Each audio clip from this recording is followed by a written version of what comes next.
Hey guys, in this video, I will show you how to install SolidWorks 2025 Vertical Bar Complete Installation Guide for Beginners. Alright, let's begin. So, the first thing that you want to do is open up your preferred web browser. Over here, you can use any browser like Google Chrome. After that, search for GeForce Now and open the official website. Then, you will see the GeForce Now homepage.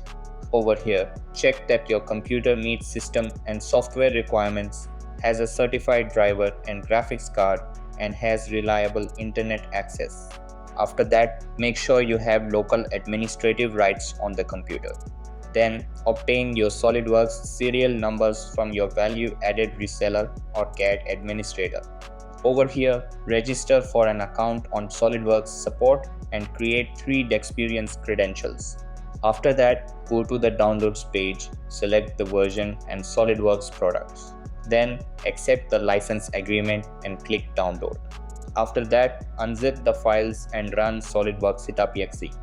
Over here in the SolidWorks installation manager, select install on this computer. Then enter your SolidWorks serial numbers. After that, click change if you want to modify products or default options. Then accept the license agreement and click install now.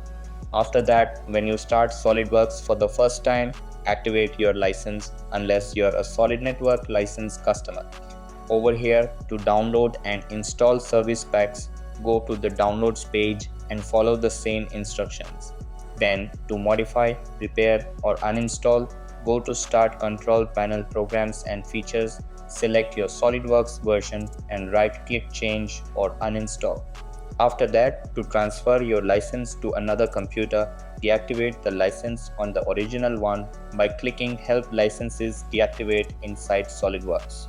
So that's basically how you can install a standalone seat of SolidWorks. And that's it for this video.